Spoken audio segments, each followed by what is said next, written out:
c'est une vue totale de l'esprit. D'abord, l'antisémitisme, ça n'a rien à voir avec des caricatures du prophète. Je répète, en France, nous avons un droit d'attaquer des messages, qu'ils soient religieux, philosophiques, académiques, tant qu'on ne s'attaque pas à des individus. L'antisémitisme s'attaquait à des individus, caricaturait des individus, et insultait des individus, et insultait une communauté en direct, alors que les caricatures de Charlie Hebdo n'attaquent pas des individus, ils n'attaquent pas une communauté, ils attaquent un message religieux. J'ajoute que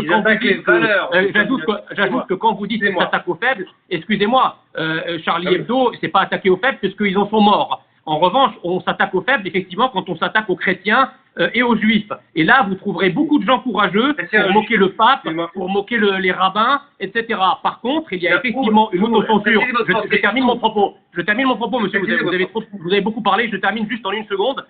Vous aurez beaucoup de gens pour critiquer et caricaturer des chrétiens et des juifs parce que précisément, il n'y a aucun risque. L'autocensure en France vient effectivement sur l'islam et le Coran et les figures de l'islam, parce qu'ils savent très bien que s'ils le font, eh bien, ils risquent un coup de couteau, voire une kalachnikov. Et donc, du coup, ils ne le font plus.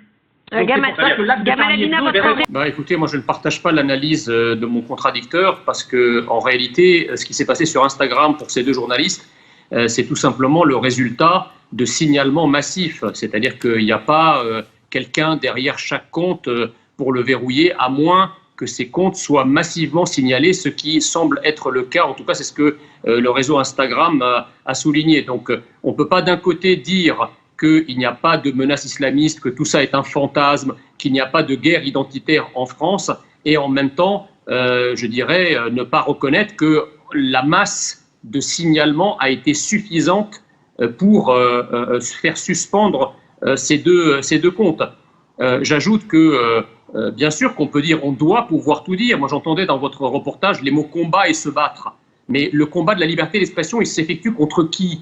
Il s'effectue, bien entendu, contre une sécession identitaire, islamiste en l'occurrence, qui émane de certaines immigrations, qui entendent appliquer en France une culture, des lois qui ne sont tout simplement pas les nôtres. La France est connue pour ses pamphlets, parfois très violents, du temps de Louis XIV. C'est une véritable tradition de caricature. Tant qu'on ne s'attaque pas à des individus, mais qu'on s'attaque à des messages religieux, eh bien, la loi permet de critiquer la religion. Moi, je ne dis pas que je partage le point de vue de Charlie, attention, hein. Je suis quelqu'un de chrétien, je comprends qu'on peut être choqué par les caricatures de Charlie.